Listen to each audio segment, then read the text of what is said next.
Hello, and welcome to Sleep Archive. Tonight, we descend into the profound and silent depths of our world to explore the enduring architecture of Earth's layers and the immense, slow-moving narrative of geological time. We will journey from the cool, solid surface down to the white-hot heart of the planet, observing the vast eons that have shaped the ground beneath our feet into the stable sanctuary we know today.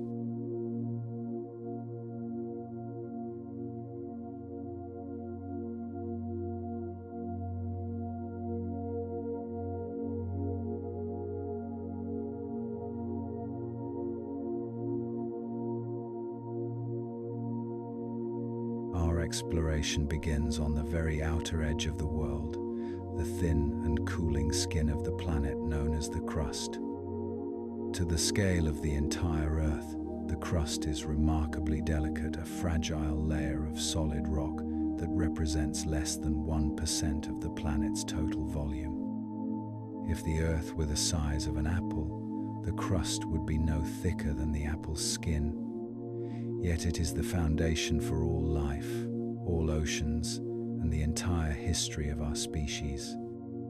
The architecture of the crust is defined by its rigidity and its incredible variety, composed of a diverse collection of igneous, metamorphic, and sedimentary rocks. This layer is not a single, uniform shell, but is divided into two distinct types of architecture: the continental crust and the oceanic crust. The continental crust is the ancient, buoyant heart of the land masses, reaching thicknesses of up to 70 kilometers beneath the highest mountain ranges.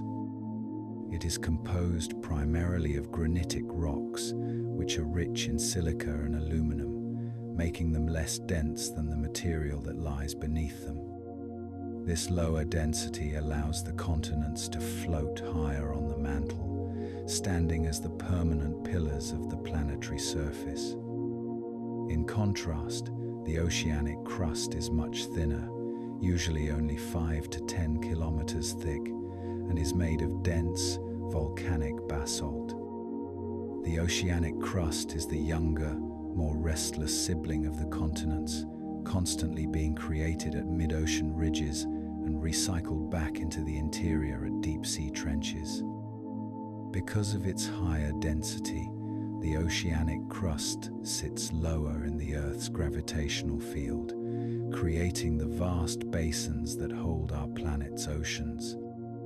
The surface of the crust is a mosaic of high peaks and deep valleys, shaped over millions of years by the patient forces of erosion, wind, and water. Yet, beneath this visible landscape, the crust remains a silent and solid shield, protecting the cool exterior from the intense heat of the deep interior. There is a profound sense of stability in the crust, a feeling of permanence that belies the slow and powerful movements occurring just a few miles beneath us. As you visualize this solid layer, imagine the vast stretches of granite and basalt extending beneath the forests, the deserts, and the waves. The temperature of the crust is governed by the sun at the very surface. But as we descend, the ambient heat of the planet begins to rise. Within the deep mines and boreholes of the crust, the air grows warm and heavy, a reminder that the solid ground is merely the lid on a much hotter and more dynamic system. The architecture of the crust is also the storehouse of the planet's history, where layers of sediment act as the pages of a vast stone book. In these layers, the Earth has preserved the chemical signatures of ancient atmospheres and the fossilized remains of long-extinct worlds. There is a quiet dignity in the crust, a structure that has endured for billions of years while providing the necessary materials for the complexity of the biological world. Every mountain range we see is a testament to the immense pressures that the crust can withstand, folding and buckling without losing its fundamental integrity. The crust is the only part of the Earth that we can truly touch and see, yet it is intimately connected to the deep, hidden layers that drive its evolution. As we rest on the surface, we acknowledge the crust as the steady and enduring platform of our existence. The transition from this solid skin to the layers below is a shift from the brittle to the plastic, as the weight of the world begins to change the very nature of the rock. The architecture of the crust has provided the sanctuary, and now the system is ready to reveal the moving foundation upon which it rests. We rest in the solidity of the ground, feeling the stillness of the rocks and the ancient peace of the continental shields. The journey continues toward the lithosphere and the asthenosphere, where the rigid plates begin their slow and eternal dance across the globe. The crust is the first chapter in a narrative of immense scale, and the depths are now calling us downward into the slow, warm dark. Beneath the varied rocks of the crust, the architecture of the Earth becomes defined not just by its chemistry, but by its mechanical behavior, the way the material responds to the immense weight and heat of the interior. This region is where we find the lithosphere, a rigid and brittle shell that encompasses both the crust and the uppermost portion of the mantle. The lithosphere is the structural plate in the theory of plate tectonics, a cold and solid slab of the planet that behaves as a single, coherent unit. To visualize this, imagine the Earth as a vast, dark ocean covered in a layer of thick, interlocking sheets of ice that shift and grind against one another in slow motion. The lithosphere is approximately 100 kilometers thick, and it is here that the planet's internal energy is first translated into the dramatic movements of the surface. This rigid layer does not sit on a solid foundation, but rather floats upon a much more mysterious and essential region known as the asthenosphere. The asthenosphere is a layer of the upper mantle that exists in a state of partial melt, where the combination of high temperature and intense pressure makes the rock behave like a highly viscous fluid. It is not a liquid like water, but is often described as plastic, a solid that can flow and deform over vast stretches of geological time. The relationship between the lithosphere and the asthenosphere is the primary engine for the physical evolution of the Earth's surface. The rigid lithospheric plates glide across the yielding asthenosphere at a pace no faster than the growth of a human fingernail. Yet this movement is powerful enough to pull continents apart and push mountain ranges toward the clouds. This mechanical boundary is a place of profound and silent tension, where the cold stability of the surface meets the warm, moving energy of the deep interior. The architecture of the asthenosphere allows the Earth to be a living, changing planet rather than a dead and frozen sphere of rock. Within this plastic layer, the rock is soft enough to allow for the slow, churning movement of heat, yet strong enough to support the immense weight of the continents above. As you visualize this boundary, imagine the slow, heavy flow of the asthenosphere, a dark, glowing river of rock that has been moving in the same direction for millions of years. There is a deep peace in this movement, a rhythm that is so slow it is indistinguishable from stillness to our human senses. The lithosphere is the steady anchor, the familiar ground we know, while the asthenosphere is the hidden current that determines where that ground will be in the eons to come. This structural arrangement ensures that the Earth remains in a state of constant, quiet recycling, preventing the surface from becoming stagnant and worn. The boundary between these two layers is not a sharp line, but a transition of temperature where the rock finally reaches its melting point and begins to yield. As we descend through this transition, the pressure becomes so great that the atoms themselves are forced into new and more compact arrangements. The lithosphere provides the structure for our geography, while the asthenosphere provides the mobility for our history. We rest in the knowledge that even the most solid foundations of our world are part of a larger, moving system of balance. The architecture of the upper mantle is a testament to the planet's ability to remain both firm and flexible, adapting to the internal heat that has persisted since its birth. The transition from the plastic asthenosphere to the deeper mantle is a shift toward even greater pressure and a more uniform, slow-moving state of matter. The journey continues downward, leaving behind the shifting plates and entering the vast, heavy volume of the upper mantle. We acknowledge the lithosphere as our solid home and the asthenosphere as the silent, moving strength that carries it through the dark.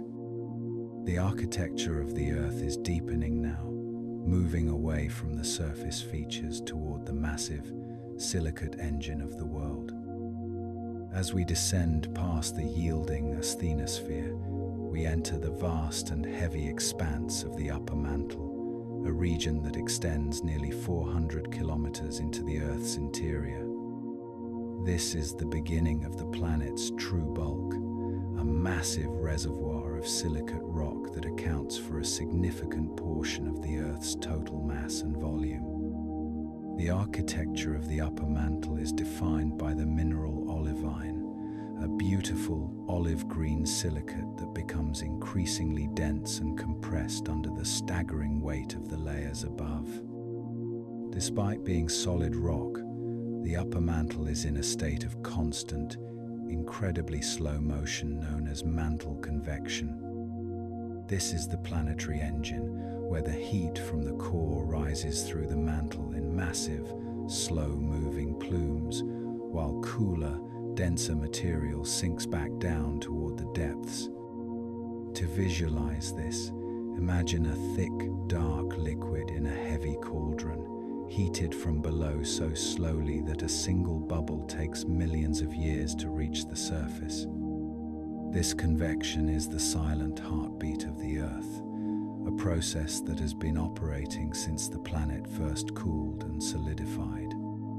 The architecture of the upper mantle is punctuated by transition zones, specific depths where the pressure becomes so intense that the crystalline structure of the minerals is forced to snap into new, more compact forms. At a depth of 410 kilometers, the olivine crystals are crushed into a denser arrangement, and again at 660 kilometers, they transform into even more tightly packed minerals. These phase transitions act like structural flaws within the mantle, marking the boundary where the upper mantle ends and the lower mantle begins. There is a profound sense of weight in this region, a physical pressure that is millions of times greater than the atmosphere at the surface. Yet, within this heavy silence, the rock remains vibrant and active, carrying the thermal energy of the interior toward the lithosphere we left behind. The upper mantle acts as a thermal buffer, regulated by the laws of thermodynamics, to ensure that the Earth cools at a slow and steady pace. As you visualize this deep, green-hued landscape of compressed silicate, imagine the immense power held within the slow-moving currents of rock. This is the source of the magma that feeds the world's volcanoes and the force that drives the continents across the face of the globe.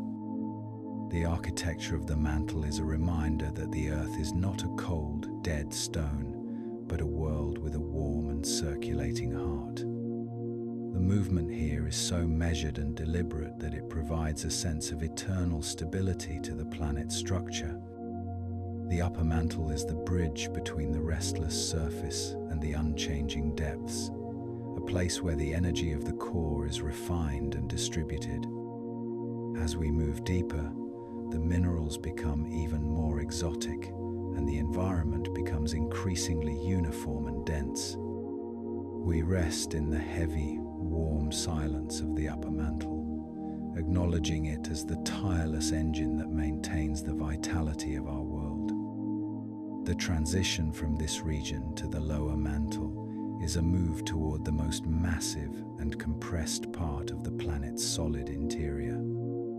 The journey continues downward, leaving behind the transition zones and entering the immense, dark vault of the mesosphere.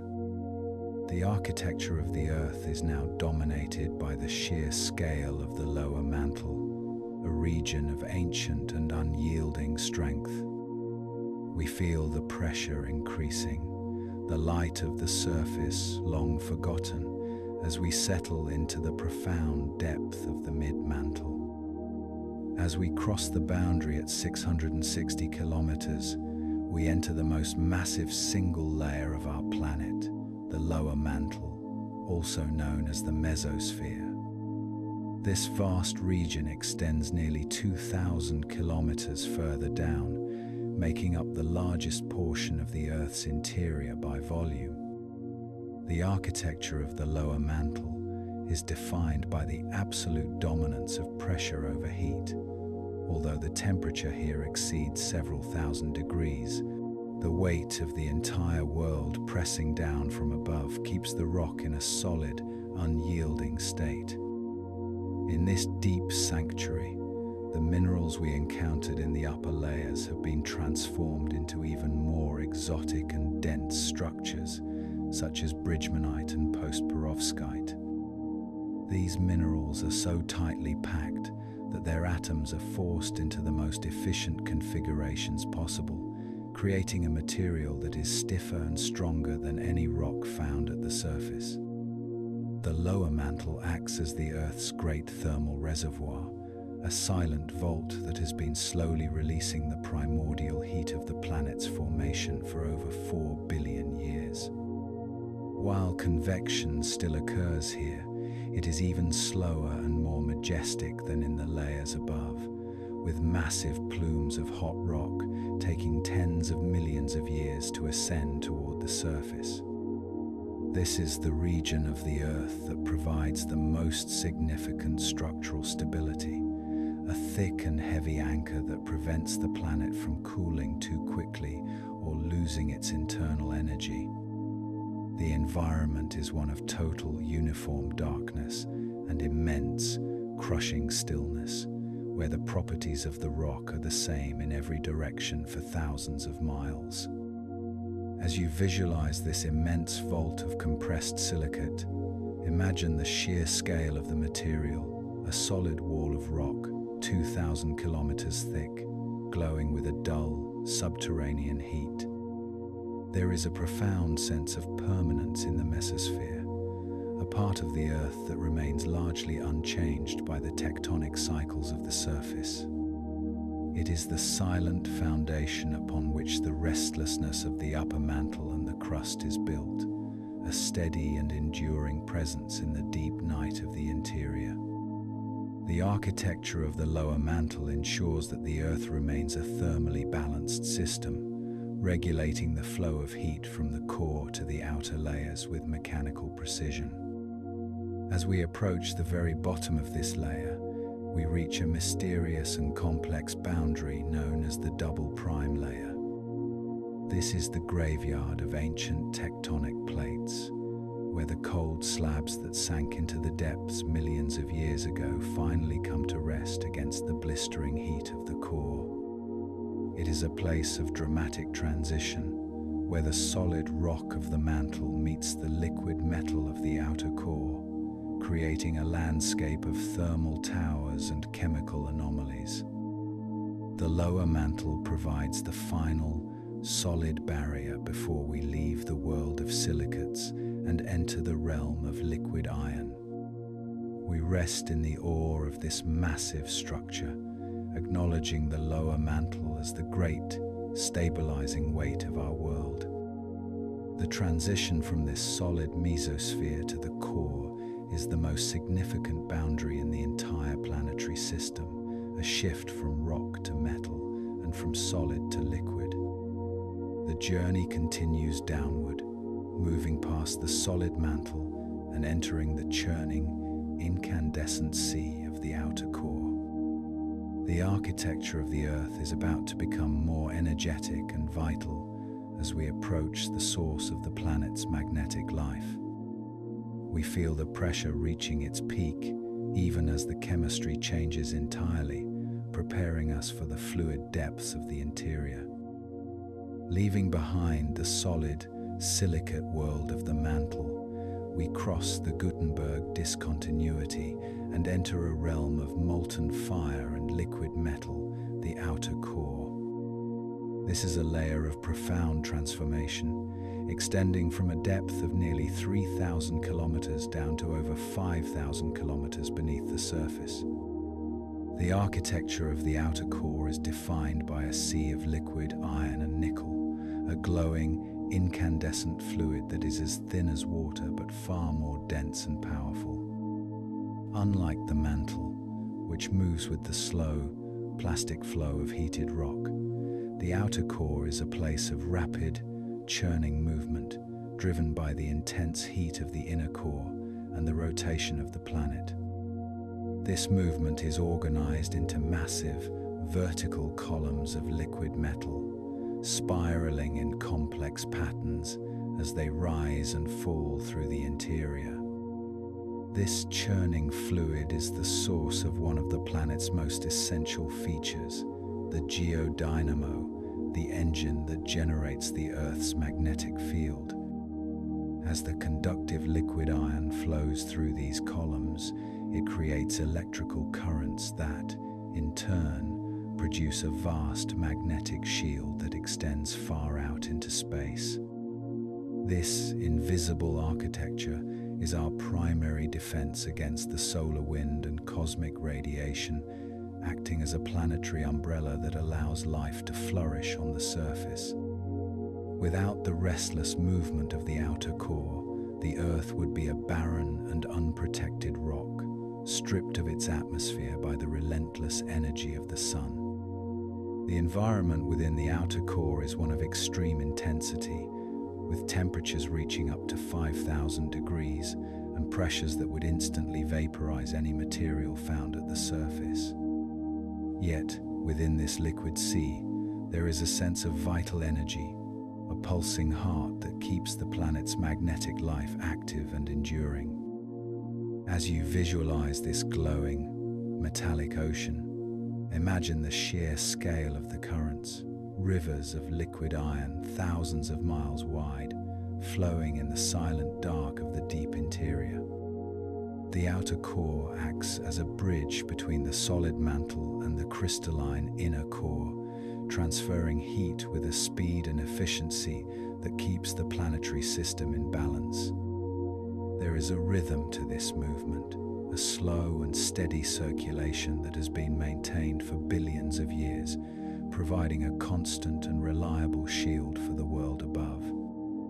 The architecture of the outer core ensures that the Earth remains a dynamic and protected world, its magnetic poles shifting slowly over time as the internal currents evolve.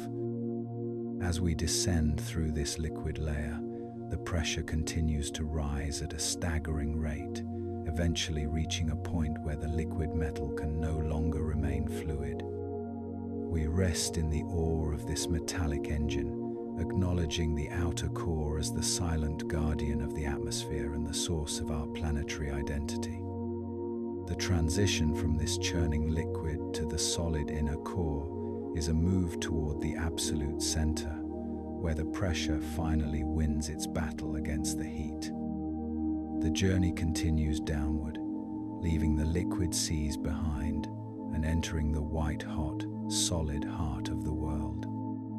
The architecture of the Earth is reaching its final, most concentrated expression, where the energy of the planet's birth is held in a state of eternal, crystalline stillness. We feel the vibration of the geodynamo fading as we settle toward the solid anchor at the center of the sphere. At the absolute center of the world, we reach the final and most extreme destination of our journey, the inner core. This is a solid sphere of iron and nickel, approximately 1,200 kilometers in radius, suspended within the liquid sea of the outer core like a seed within a fruit. The architecture of the inner core is a paradox of physics. Although the temperature here is higher than the surface of the sun, reaching nearly 6,000 degrees, the material is not liquid.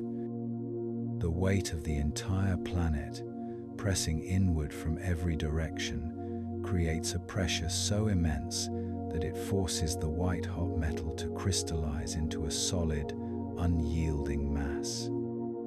This solid heart is composed almost entirely of iron, arranged in a giant, hexagonal crystalline lattice that is incredibly dense and pure.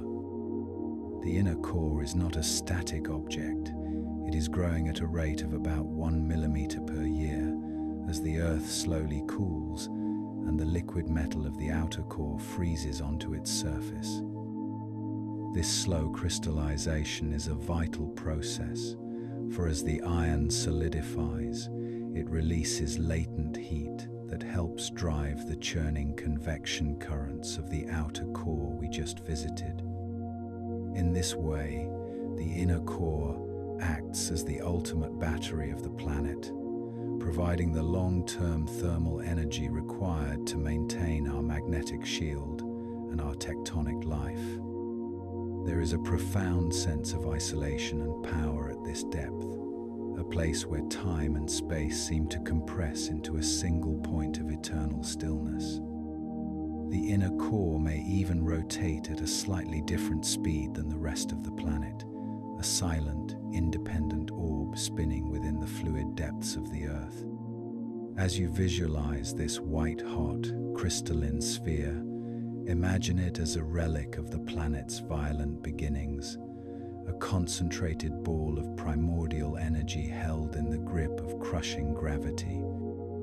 This is the anchor of our world, the gravitational center that holds everything else in place and provides the stability for the billions of years of history to follow. The architecture of the inner core represents the ultimate resolution of the struggle between heat and pressure, a state of perfect, dense equilibrium.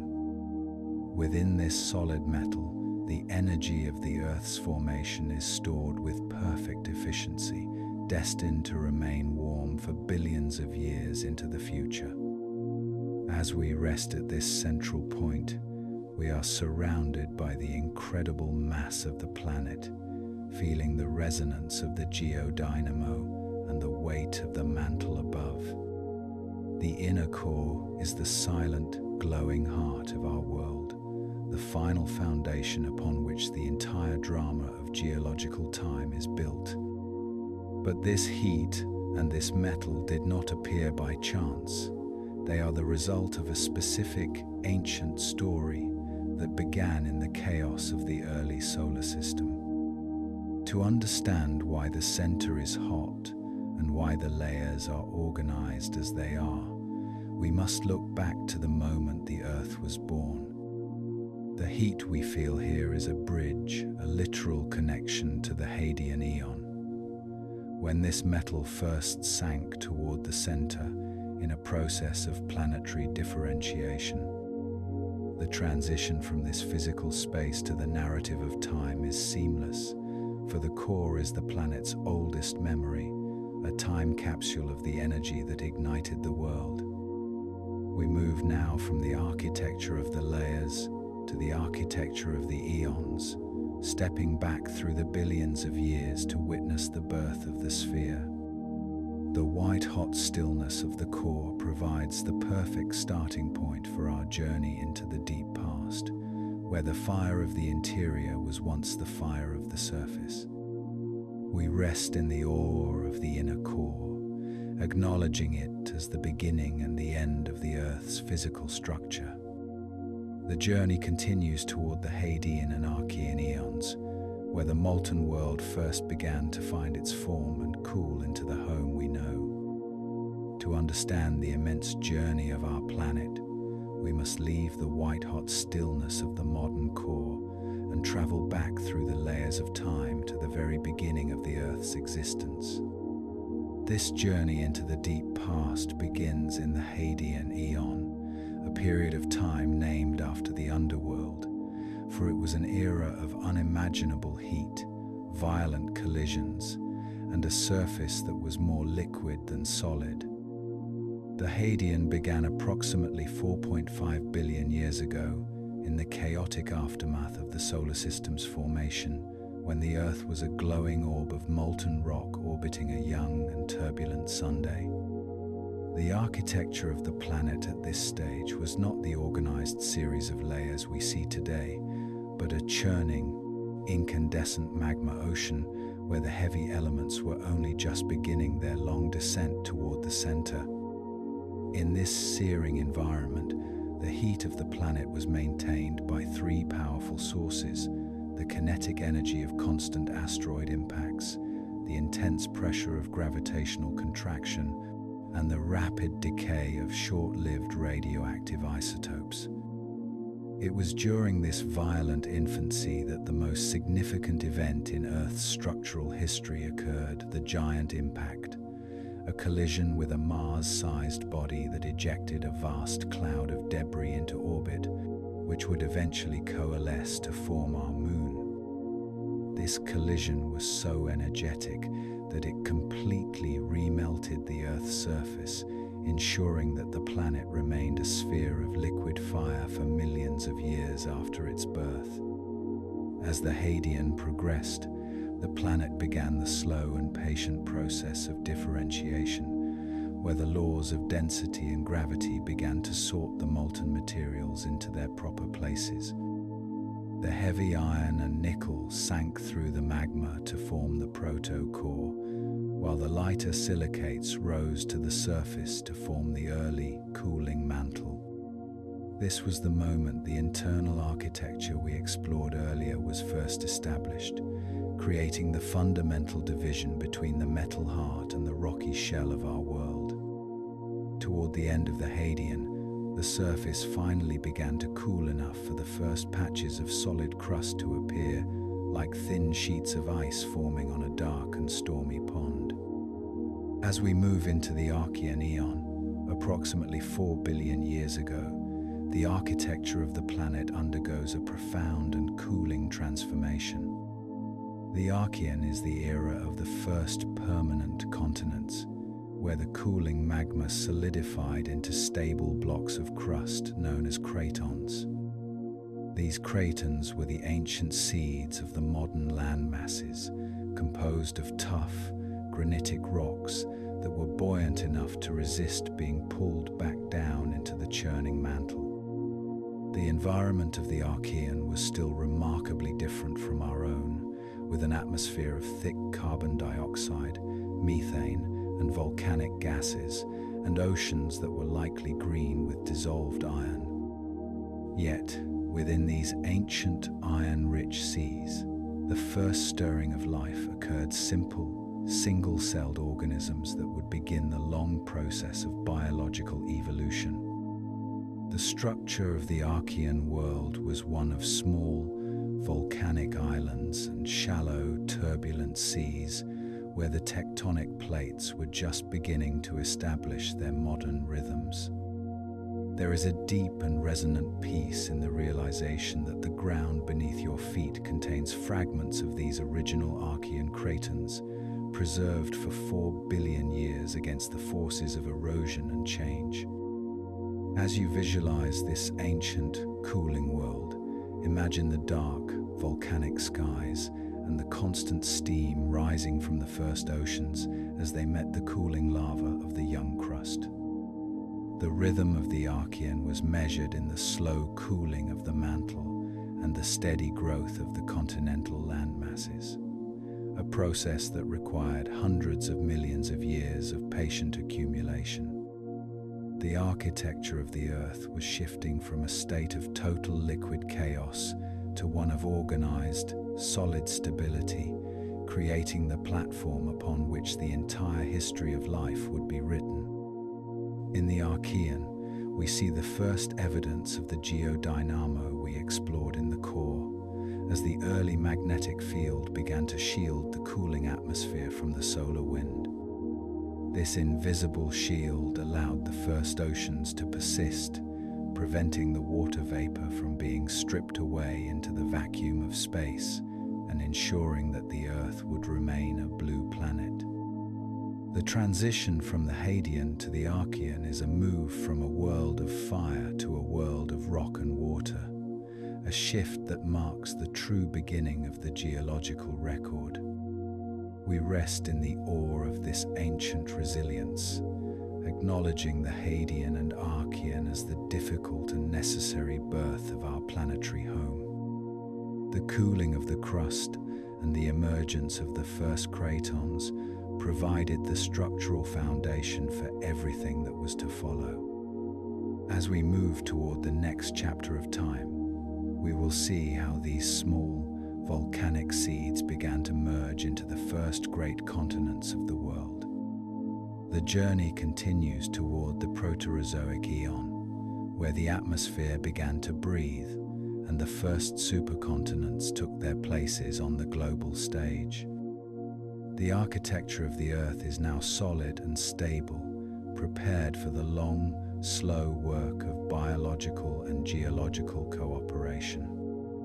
We feel the heat of the young planet fading as the surface settles into a steady, repeating cycle of renewal and growth. The deep silence of the Archean night is the quietest era in our history, a time of vast, empty oceans and the slow, rhythmic pulsing of the first living cells. We acknowledge the immense scale of this time, where billions of years passed in the patient construction of the world we now inhabit. The foundation is complete, the oceans are deep, and the stage is set for the rise of oxygen and the transformation of the global climate. As the Archean Eon drew to a close, the Earth entered a vast and transformative era known as the Proterozoic, a span of time that stretched from 2.5 billion years ago to roughly 540 million years ago. This single eon represents nearly half of our planet's entire history, and it was during this immense period that the architecture of the Earth transitioned from a collection of small, volcanic islands into a world of massive, recognizable continents.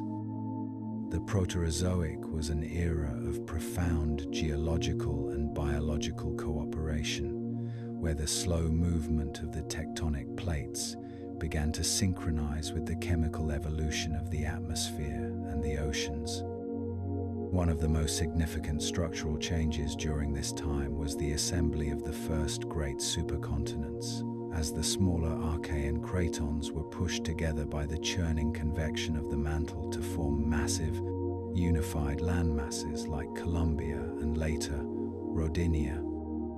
These supercontinents were the primary features of the Proterozoic landscape, acting as giant anchors that influenced the circulation of the oceans and the distribution of heat across the planet's surface. As these continents merged and drifted, the architecture of the Earth's crust became increasingly complex, with the collisions between land masses thrusting up the first truly massive mountain ranges. While these ancient mountains have long since been worn away by eons of erosion, their deep roots still exist within the modern continents, serving as the invisible structural framework for the world we see today. But perhaps the most dramatic transformation of the Proterozoic occurred not in the rock, but in the atmosphere, through a process known as the Great Oxidation Event. Early in this eon, primitive organisms known as cyanobacteria began to produce oxygen as a byproduct of photosynthesis, a process that slowly but surely changed the chemistry of the entire planet. For hundreds of millions of years, this oxygen was absorbed by the minerals in the crust and the iron in the oceans, creating the vast, banded iron formations that are the source of our modern iron ore. Eventually, the Earth's natural chemical sinks became saturated, and oxygen began to accumulate in the atmosphere, creating a new and protective architecture for life. This rise of oxygen led to the formation of the ozone layer, a thin and essential shield that blocked the sun's harmful ultraviolet radiation and allowed life to eventually move toward more complex forms. However, this transition was not without its challenges. The introduction of oxygen caused the collapse of the greenhouse gases that had kept the planet warm, plunging the Earth into a series of catastrophic global glaciations. These events, often referred to as Snowball Earth, saw the entire planet from the poles to the equator encased in a layer of ice several kilometers thick, reflecting the sun's energy back into space and creating a world of silent, frozen white. During these frozen intervals, the architecture of the Earth was one of total stillness, where the oceans were sealed beneath the ice and the geological clock seemed to pause in the intense cold. Yet, beneath the ice, the planet's internal heat remained active, and volcanic eruptions eventually released enough carbon dioxide to trap heat once again, melting the glaciers and returning the Earth to a state of balance. This cycle of ice and fire acted as a powerful evolutionary filter, pushing life toward greater complexity and resilience as the Proterozoic drew to a close. By the end of this eon, the first multicellular organisms began to appear in the oceans, soft-bodied creatures that lived in a world of quiet, shallow seas and stable continental margins. The architecture of the Proterozoic is a testament to the planet's ability to survive extreme fluctuations in climate while maintaining its fundamental geological integrity. There is a profound sense of scale in this eon, where the slow buildup of oxygen and the drifting of supercontinents created the necessary environment for everything that was to follow. As you visualize this world, imagine the vast, barren expanses of Rodinia, a continent without a single tree or blade of grass, surrounded by an ocean that was slowly turning from green to a deep, oxygen-rich blue. The rhythm of the Proterozoic was one of immense patience, where the steady work of microscopic life transformed the very atmosphere that the tectonic plates were moving through. The transition from the Proterozoic to the next era is a move from the world of soft-bodied shadows to the world of hard shells and rapid biological change. The architecture of the Earth has been prepared, the atmosphere is breathable, the oceans are stable, and the continents are positioned for the next great chapter of history. We rest in the awe of this long and patient eon, acknowledging the Proterozoic as the era that bridged the gap between the ancient, volcanic Earth and the modern, living world. The cooling of the interior and the oxygenation of the exterior have created a planet of remarkable balance and potential. The journey continues toward the Paleozoic era, where the first explosion of life will fill the oceans and the land with a vibrant and diverse array of forms. The deep time of the Proterozoic has provided the stability and the resources, and now the system is ready for the era of visible life to begin. We feel the pulse of the planet strengthening as the ice retreats and the first complex ecosystems take hold in the sunlight of the ancient seas. With the atmosphere finally oxygenated and the continents stabilized by the immense passage of the Proterozoic eon, the Earth entered a vibrant and tumultuous chapter known as the Paleozoic era. This era, beginning roughly 540 million years ago, marks a profound shift in the architecture of life and the planet, moving from a world of microscopic shadows into an age of visible, complex, and armored biological forms.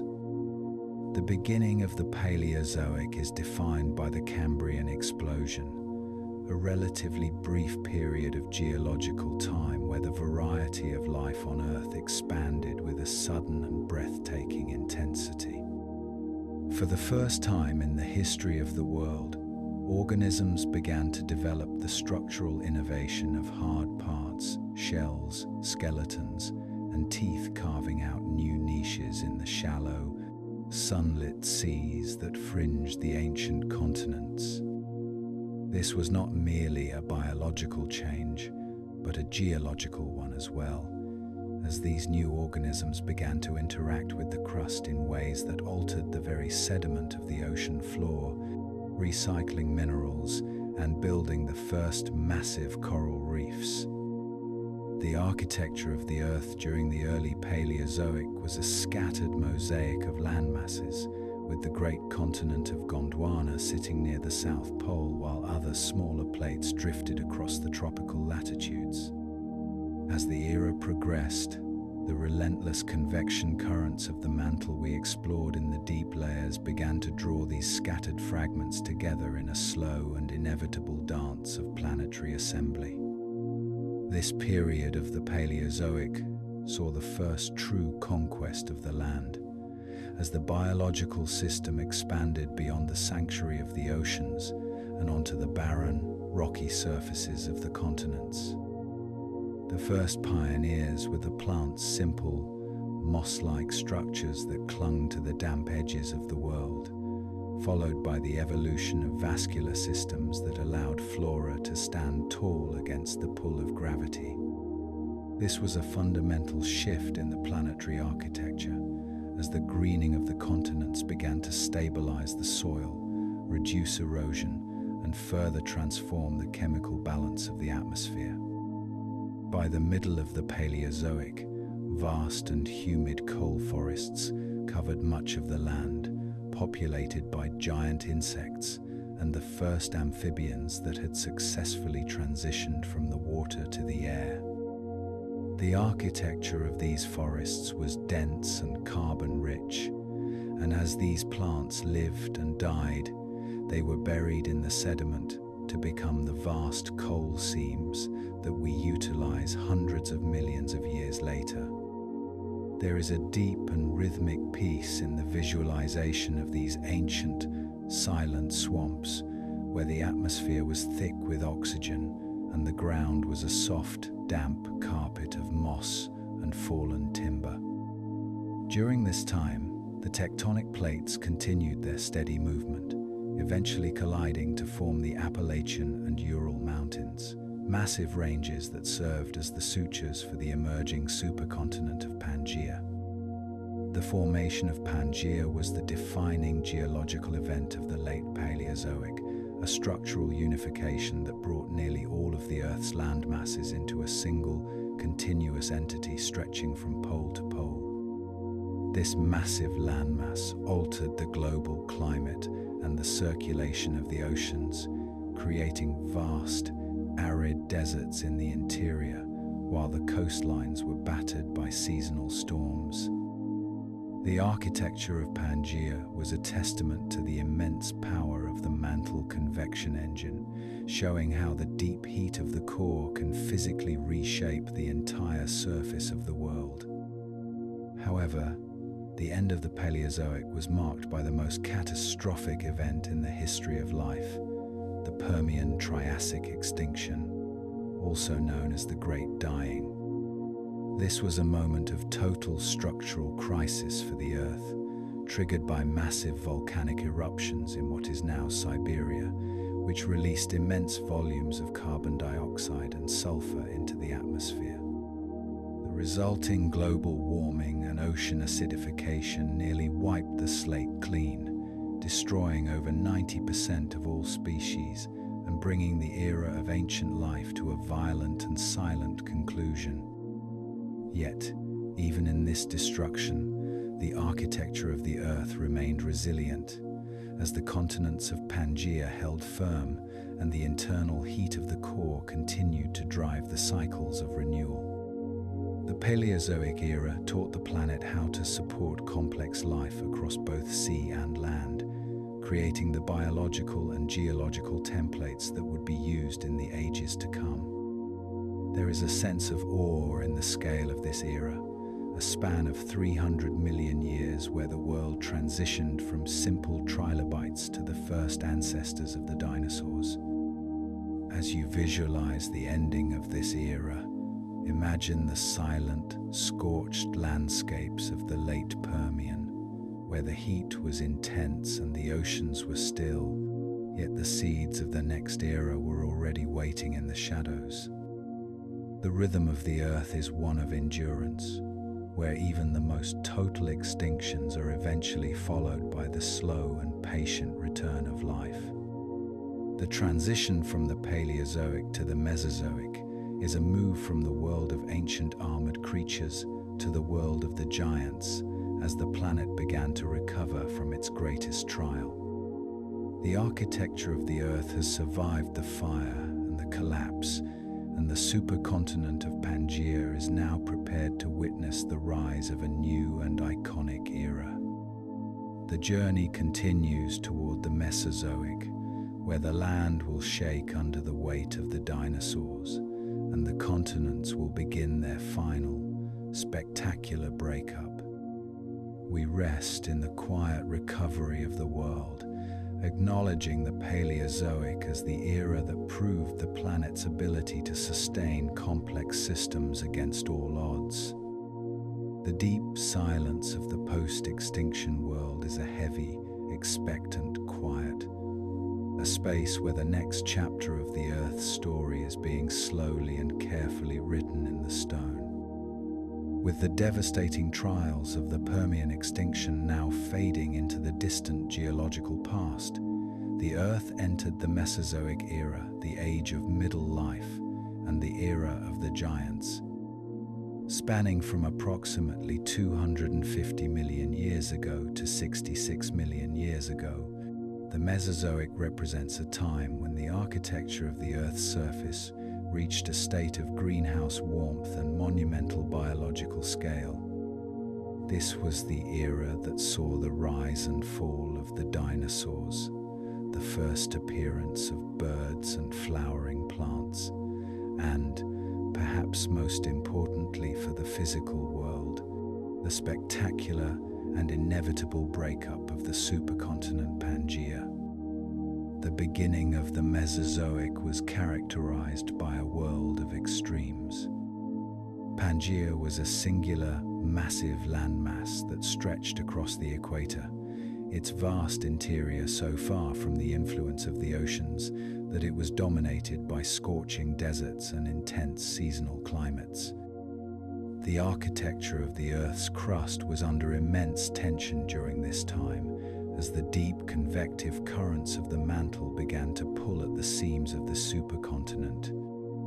Slowly, and with the patient persistence that defines geological time, a series of great rift valleys began to open, tearing Pangaea apart and allowing the waters of the global ocean to rush in and form the infant Atlantic Ocean. This process of continental rifting was accompanied by intense volcanic activity, releasing gases that helped maintain a warm, humid global climate. There were no polar ice caps during the Mesozoic. The architecture of the planet was one of lush, tropical forests and shallow, sun-drenched seas that extended much further inland than they do today. In these warm waters, the limestone skeletons of billions of microscopic marine organisms began to accumulate on the ocean floor, forming the vast chalk deposits that would eventually become the famous white cliffs of the world's coastlines. The landscape of the land was dominated by the gymnosperms conifers, cycads, and ginkgos that provided a towering, evergreen canopy for the dinosaurs to roam beneath. The The architecture of these ecosystems was built for efficiency and height, reflecting a world where life was constantly pushing the limits of physical scale. As the dinosaurs evolved into the largest land animals to ever walk the earth, their skeletons became masterpieces of biological engineering, with hollow bones and massive frameworks that allowed them to sustain their incredible weight within the planet's gravitational field. There is a profound sense of rhythm in the Mesozoic, a slow and steady progression as the continents drifted toward their modern positions. By the middle of the era, the Atlantic had widened significantly, and the landmasses of South America, Africa, India, and Antarctica began to separate and embark on their individual journeys across the globe. This shifting geometry of the world's oceans and landmasses altered the patterns of wind and water, creating more diverse and varied climates that fostered an explosion of biological innovation, including the first delicate emergence of flowering plants and the insects that pollinated them. The Mesozoic was a time of immense structural stability, punctuated by moments of intense geological activity. The Sierra Nevada and the Andes began to rise as the oceanic plates were pushed beneath the edges of the growing continents, creating a new and rugged architecture for the Western Hemisphere. These mountain-building events, driven by the same deep heat from the core that we explored in the earlier sections, serve as a reminder that the surface of the Earth is never truly still, but is constantly being folded and reshaped by the restless energy within. However, like the era before it, the Mesozoic came to a sudden and violent conclusion. 66 million years ago, a massive asteroid struck the Yucatan Peninsula, triggering a global environmental collapse that led to the extinction of the dinosaurs and 3/4 of all species on Earth. The architecture of the planet was momentarily shattered by the impact, as dust and soot blocked out the sun, causing temperatures to plummet and bringing the long greenhouse summer of the Mesozoic to a cold and silent end. Yet, even in the face of such a cataclysm, the Earth's geological systems remained intact. The continents continued their slow drift, the mantle continued its patient churn, and the core remained a steady source of heat and magnetism. The extinction marked the end of the Age of Giants, but it also cleared the path for the next chapter of the Earth's story, an era defined by the cooling of the poles and the rise of the mammals.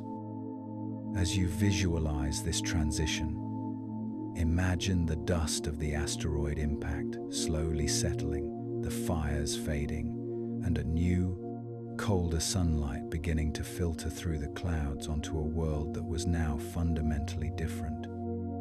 The rhythm of the Mesozoic, the long, warm era of Pangaea's breakup, had completed its work, providing the geographical foundation for the modern world.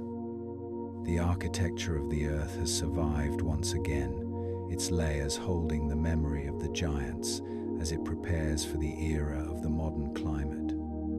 We rest in the silence of this great turning point, acknowledging the Mesozoic as the era of spectacular growth and dramatic transformation. The journey continues toward the Cenozoic era, where the ice will return, the mountains will climb higher, and the world we recognize today will finally take its shape. As the smoke and dust of the Mesozoic cataclysm finally cleared, the Earth entered its current and most familiar chapter, the Cenozoic era. Spanning from 66 million years ago to the present moment, the Cenozoic is the era of recent life, a time when the architecture of the planet underwent a final, monumental refinement into the world we inhabit today. This era is defined by two major geological and biological themes: the rise of the mammals to global dominance, and the dramatic cooling of the Earth's climate, which transformed a tropical greenhouse world into one characterized by ice-capped poles and distinct seasonal rhythms.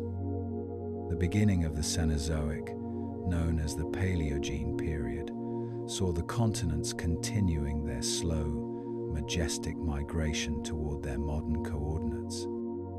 The Atlantic Ocean continued to widen, pushing the Americas further from Europe and Africa, while the northward movement of the African and Indian plates led to one of the most significant structural events in the Earth's recent history, the Great Alpine Himalayan Orogeny. As the Indian subcontinent collided with the underbelly of Asia, the crust was folded and thrust upward with such immense force that it created the Himalayas, the highest mountain architecture on the planet. This massive uplift did more than just create a spectacular skyline. It altered the global circulation of the atmosphere, interrupting the flow of winds and triggering the onset of the Asian monsoon system. Simultaneously, in the Western Hemisphere, the continued subduction of oceanic plates beneath North and South America completed the construction of the Rockies and the Andes.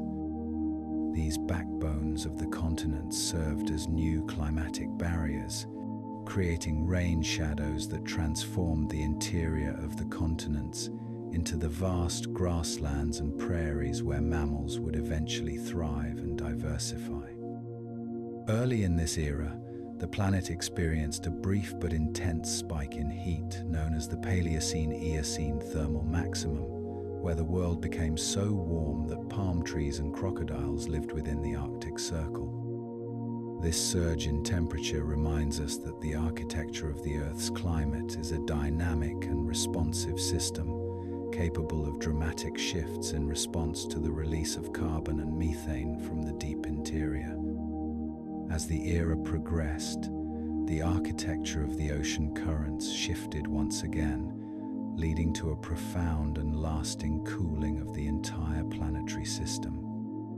The separation of South America and Australia from Antarctica allowed for the formation of the Antarctic Circumpolar Current, a powerful, cold water ring that effectively thermally isolated the southern continent from the warmth of the tropics.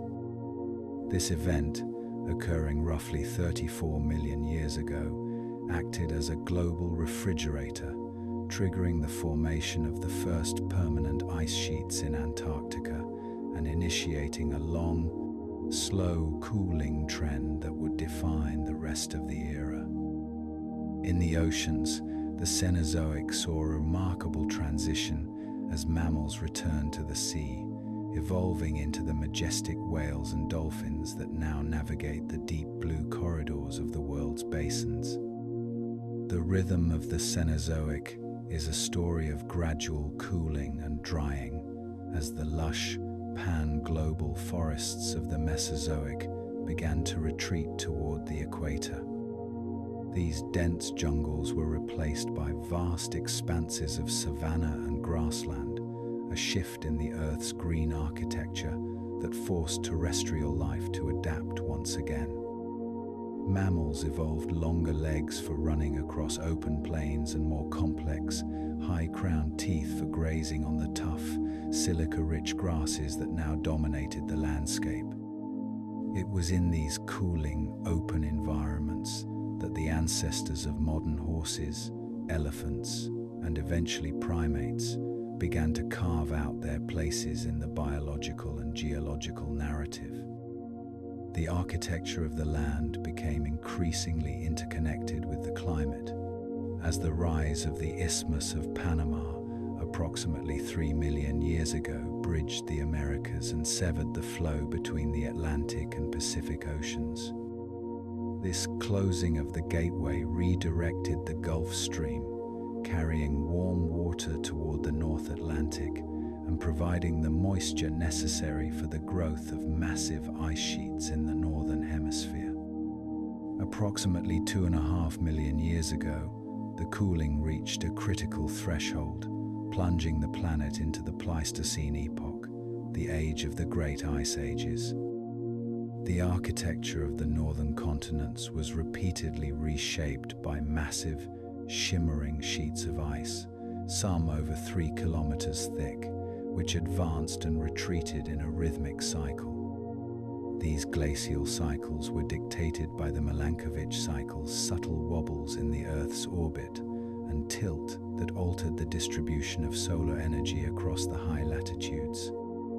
These glaciers acted as the world's most powerful and patient sculptors, carving out the Great Lakes, deepening the fjords of Scandinavia, and grinding down the mountains into fertile, loess-rich plains. During these glacial intervals, so much of the Earth's water was locked up in ice that the sea levels dropped by over 100 meters, exposing land bridges like Beringia. These bridges allowed life to migrate between continents that are now separated by water, ensuring the global distribution of the diverse species that characterize our modern world. This was the era of the mammoth and the saber-toothed cat, a world of frost and resilience where the architecture of the Earth was defined by the stark white of the ice and the deep blue of the cold, nutrient-rich oceans. The Cenozoic is also the era where the Earth's soil architecture reached its peak fertility, as the grinding action of the glaciers and the decay of vast grasslands created the rich organic layers that support modern agriculture. We are currently living in a brief, warm interval of this ongoing ice age, known as the Holocene, which began roughly 11,000 years ago as the last great ice sheets retreated. The architecture of our modern world, the coastlines we know, the rivers we navigate, and the climates we rely on is a relatively recent development, a stable window in a long history of dramatic change. There is a deep sense of humility in realizing that the stability of our current era is merely the latest layer in a stone book, 4.5 billion years long. As you visualize the Cenozoic, imagine the slow, steady rise of the great mountain ranges and the gradual frosting of the poles as the planet settled into its modern balance.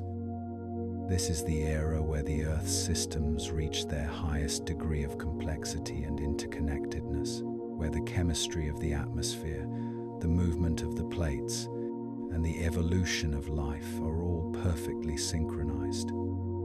The architecture of the Earth is now complete, its layers settled, and its history recorded in the very ground beneath us, waiting to be read by those who look closely at the stones. The transition from this era of modern life to the final reflection on deep time is a move from the active narrative to the eternal perspective. The journey of the layers and the eons has brought us to this moment of stillness, where the restless energy of the past meets the quiet stability of the present. We rest in the familiarity of our modern world, acknowledging the Cenozoic as the era that shaped our home and provided the environment for our own story to begin. The deep time of the Earth is not behind us, but all around us, held in every grain of sand and every fold of the crust that has endured through the ages. The rhythm of the planet continues, a slow and steady pulse that will carry the Earth into a future as vast and mysterious as its ancient and fiery past. As we conclude our journey through the architecture of the Earth's layers and the vast stretches of geological time, we enter a state of final, quiet reflection, the deep epochs. This is the perspective of deep time, a realm where the lifespan of a mountain range is but a brief moment, and the existence of entire oceans is a passing phase in the planet's eternal cycle. The architecture of the Earth is not merely a physical structure of rock and metal, but a living process of constant, rhythmic recycling that has persisted for 4.5 billion years and will continue for billions more. In the silence of this final fade, the boundaries between the layers we explored, the crust, the mantle, and the core, become part of a single, breathing entity. We realize that the heat currently radiating from the inner core is the same primordial energy that was trapped during the violent chaos of the Hadean Eon. The atoms of iron and nickel at the center of the world have remained in their crystalline sanctuary for eons, providing the gravitational and magnetic anchor that allows the surface to remain a stable home for life. This continuity is the true hallmark of the Earth, a system that maintains its fundamental identity even as its surface is endlessly reshaped. As we look toward the future, the architecture of the Earth continues its slow and patient evolution. The continents are even now embarking on a journey toward the next supercontinent, a future landmass that will once again unify the fragments of the crust into a single whole. The Atlantic will eventually close, the Pacific will shrink, and new mountain ranges will rise from the collision of the plates, carrying the fossils of our modern era into the high, cold air of future summits. There is a profound sense of peace in this inevitability, the knowledge that the planet possesses a self-renewing wisdom that far exceeds the scale of our individual lives. The rhythm of the deep epochs is one of total stillness and immense movement combined. While we sleep, the mantle continues its slow, convective churn, moving at the pace of a growing fingernail, yet possessing the power to relocate entire oceans. The geodynamo in the outer core continues to pulse, casting its invisible magnetic shield far into the dark of space, protecting the atmosphere while the world rests. Every grain of sand on a beach is a fragment of a mountain that once touched the clouds, and every drop of water in the sea has traveled through the hearts of volcanoes and the lungs of ancient forests. The architecture of time is built upon these repeating cycles: the rock cycle, the water cycle, and the tectonic cycle, each one a gear in the massive, silent machinery of the world. In the perspective of the deep epochs, change is not a disruption, but a necessary and beautiful part of the planet's health. The Earth does not fear the passage of time, it is made of time. Its layers a physical record of every sunset, every earthquake, and every era that has ever graced its surface. As the narration drifts into the furthest reaches of the future, imagine the Earth as a solitary, glowing jewel in the velvet black of the cosmos. The white-hot core remains warm, the mantle remains fluid, and the crust remains a resilient shield. The planet is a sanctuary of balance, a sphere of fire and ice that has learned the secret of endurance through the grace of its internal harmony. The heavy weight of the layers above and the intense energy of the layers below create a state of perfect, crushing equilibrium that feels like a profound and lasting embrace. The journey through the eons has brought us back to the present, yet we carry with us the stillness of the deep past and the promise of the deep future. The stones beneath your home are ancient travelers, and the air you breathe is a gift from the Proterozoic seas. Everything is connected in this vast geological tapestry, held together by the same laws of physics and the same deep-seated heat that we discovered at the very start of our descent.